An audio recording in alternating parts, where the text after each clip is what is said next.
know that there are great men out there, and hopefully every single person listening has at least one example of, a good man. So at the end of the day, even if it's just 1 in 1,000 or 1 in 1,000,000 or 1 in 100, like that's what you should be focusing on. And that's what you should be talking about. And that's what, the law of attraction, instead of just focusing on the 1 or 1,000,000 dogs that are out there. And exactly. So it's just something that like I believe in every aspect of my life, my finances, my spiritual, everything. You talk in positives. And so I think that is one of my favorite parts of the book, actually. I'm so glad you brought that up. Oh, yeah. It was one of my favorite parts, too. I'm a firm believer that your life goes in the way that your thoughts flow, period. Mm-hmm. And if your thoughts are constantly negative, you're going to manifest those outcomes. You're going to look for that negative in a man, and you're going to probably find it, unfortunately. Exactly. And I think the funny thing is, when I talk to a lot of my girlfriends, they don't even realize that things like that, all men are dogs, is actually negative. Exactly. I think that's the thing that I wanted to make sure people understood. It doesn't mean like you don't have to be like, oh, I hate men and I did this. No, it's the little things that when you listen, you're saying, what are you really saying? And if you really feel like that, then why would you even want a man? And exactly. So, yeah. That is so true. That is so true. Yeah. So it's just challenging our perspective and start changing our perspective and changing even how we look at our responsibility of it. Because, I live in Los Angeles, and the whole quote unquote gold digger phenomenon is rampant in terms of what men feel that women want. They want a man with money. That's all they're after, right? And a lot of my guy friends say all women are gold diggers. And, I always say to them, no, it's just the woman that you like. It's the woman that you choose. Exactly. And so I say the same thing to women sometimes when they say all men are dogs. I'm like, no, but look at that. Like, look at the 5 different guys that you talk to. They're bad boys, quote unquote. They're that's what you like, and own that. But you can't say that all are like that. Yeah. Exactly. You can never, ever attribute that statement to all men. And again, that's one of those things that I had to learn myself. So when I read that, I was like, check. Because in this book, like, you have the opportunity to check off what relates to you. And if you have enough checks, sis, you will know why you're single. Let's just say that.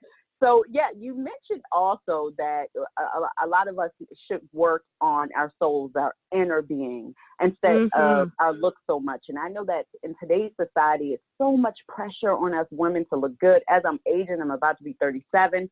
Even me, I'm like, when you get around this age, you start looking at your pictures when you're like 21 and 22, and you're like, you know what? I don't really look like that anymore. I'm trying to come to grips with this whole, aging thing. So I have to tell myself, girl, you still look good. Leave it alone. But exactly, we have this, with social media and all these folks on TV, and I'm sure you've dealt with them, that have all these wonderful surgeons that just make them look 25 forever. It's just, you find yourself just consumed with your outer being. And so I love the fact that you mentioned that women should work on their soul. Yeah, What's your experience with that? That's the thing, because we're in a visual world right now with social media being so rampant, where it's somewhat, that is our new reality, and that's what we're somewhat focused on, is bringing that, visual out to the world. The inner beauty gets lost. And there are thousands of people that know this and are working on this, or millions of people, but I just wanted to talk to those few that forget that it's not just your looks why a man wants you. And even if that is, that's not most of the times why he keeps you. And Amen. And that's the thing. And I'm just like I said before, I'm not speaking from an expert position. I'm not qualified to give other people advice. I just know with the people that are in my circle, and I actually even have some positive testimonies that are actually in the book of people that have changed their life around just by realizing, you know what, like, it's not just about how my hair is and, you know, how pretty I am and how much, even sometimes even to go like deeper, a lot of women feel like, oh, if I just please him and say yes all the time. Yes. Amen. You know, right? And it's just, you know, I wish I learned that earlier. I was actually never consumed with aesthetics necessarily, but I did believe that, like, okay, I had to be like just fun and easygoing and never wanted to like challenge someone in a relationship too much or be too difficult. And that, you know, people fall in love with real people, you know, and vulnerability and being intimate kind of just means being authentically yourself. And so I kind of just wanted to touch on that little part when I mentioned, you know, we have to work on our souls and not worry about like, oh, is she prettier than I am? Exactly, because like you said, none of that ends up mattering at the end of the day. I too went through that phase of my life where I was just, you know, yes to everything. I didn't want to do anything to upset a man. And I just came to the realization that God would never allow me to be in a relationship long term where I'm not being authentic to who I am. Yes. And so that man fell deep in love with someone that I really wasn't. And we spent a lot of years together, believe it or not. And I spent a lot of years being something that I really wasn't. Because in my mind, I wanted to lay him out so many different ways. Because that's just who I was. But I shut up, you know. I just shut up. And I was just like, do what he says, to just appease him. And you know that drove me crazy, girl. You know that drove me crazy. Of course. Because who can live like that? And then on the other standpoint, it's hard for him to really like connect and probably relate to you because he's not really getting you or understanding you. Yeah. Yep. That was my 20s. Now there's also a part where you talk about the unrealistic expectations of your dream man, and I thought that was deep because sometimes our standards are so high that only Jesus can reach it. You know, I'm telling you. It's just amazing. It's amazing. No, it's true. And these are just things like I hear people say, you know, I'm like, well, what are you looking for? You know, and what are you this? Oh, someone exactly like Brad Pitt or someone exactly like Idris Elba or exactly.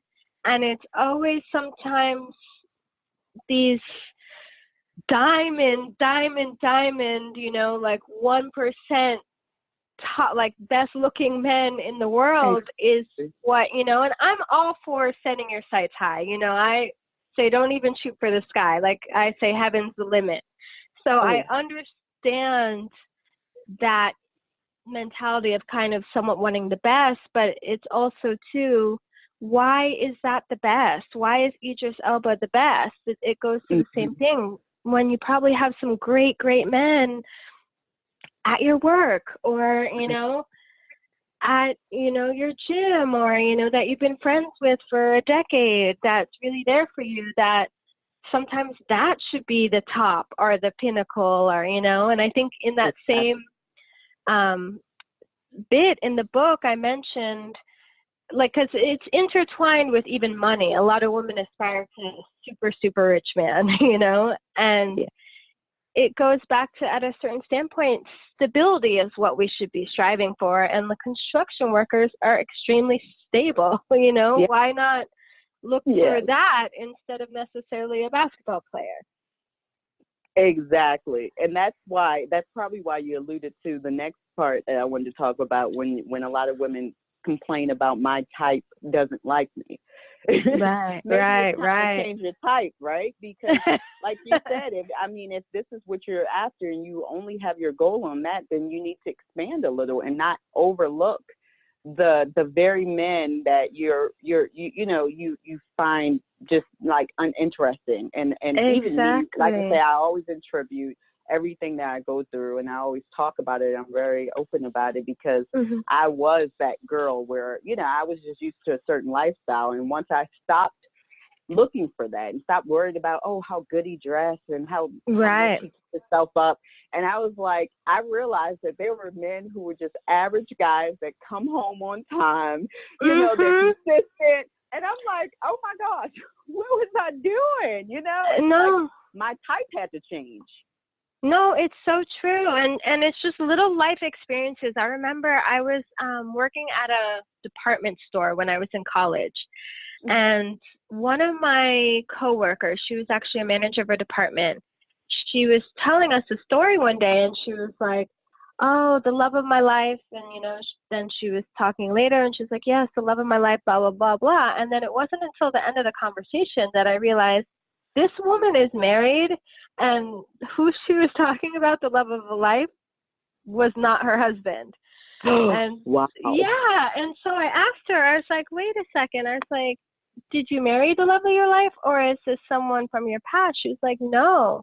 She's like, I didn't. And I was like, oh, how come? What happened? And she was like, oh, well, the love of my life, she was like, the highs were so high, but the lows were so low. And she was like, my husband keeps me happy consistently in the middle. Oh. And, you know, I don't necessarily say, oh, that's something to strive for, or that's something to whatever, but it was just such an interesting perspective that really made me stop and think. And it's just like, wow, yeah. You know, it doesn't always have to be like extremes, you know, or different things. And it's just a bunch of different people who have gone through different things. You can learn from them, and it can change your perspective. Definitely. I totally agree. Now, at the end of the book, you provided a section where women can journal. Yes. And I mean, the purpose of that section is to write down their feelings and to, you know, really just dive into what they were going through or why they're single. Yeah, well, it connects somewhat back to the law of attraction, like we talked to earlier. Declare what you want. I'm a firm believer in having like a clear, concise, you know, a viewpoint of what you want, speaking in the positives. So I definitely make sure I make the point. Don't say like, I'm not even saying what you want, kind of even speak sometimes as if you have it now, you know. Gratitude and gratefulness will go a long way. Yes, ma'am. And yeah, and so I definitely urge people, you know, after reading this book to first start off with 10 things that you love about yourself. Because I really hope that women take away from this book, this is not a bashing book. This is nothing more than like, I want women to love themselves, and I want women to be accountable and take control of their lives and what they say and, you know, what they do. And then that hopefully will take control of, you know, their outcome. And so I definitely think it's important to write, whether it's daily or, you know, whenever you get a chance, 10 things about yourself you're grateful for, 10 things about yourself that you want to work on, 10 special things you want in a man. And, you know, just anything else that kind of flows out of you, and just read that over, you know, and it's just a great thing that I do. I know a lot of different people that have achieved different things in their life. This is one of the key steps for sure. Oh, yeah. You demand to the universe by doing that, just putting it on paper. I do it, too. I've been doing it for years. And sometimes I'll go back and read stuff that I wrote back in 2017, and I've watched it manifest one by one. Just putting it on paper and just saying, hey, I'm gonna obtain this. I mean, I remember back in 2016 saying I'm going to be married by this certain time. And I even did a love list when it came to when I was single. I did a love list, and I put down every single thing that I wanted in the man. This is what I believe that God in the universe would deliver. Yes. And sure enough, everything that I put down on that list was there. I lie to you not. So I am a firm believer. Now, you kind of touched on this, but just to sum it up, I wanted you to just let us know, what do you want people to gain from reading this book? Yeah, I just want people, first and foremost, if you don't have a friend like me, I want to be your friend. And I say that honestly and wholeheartedly. I think sisterhood and girlfriends are very important. I've got through many things with the great women that are in my life, and not everyone has that, you know? You're absolutely right. So that's the first and foremost. You have a new friend when you read this book. And then the second thing is just, I definitely realized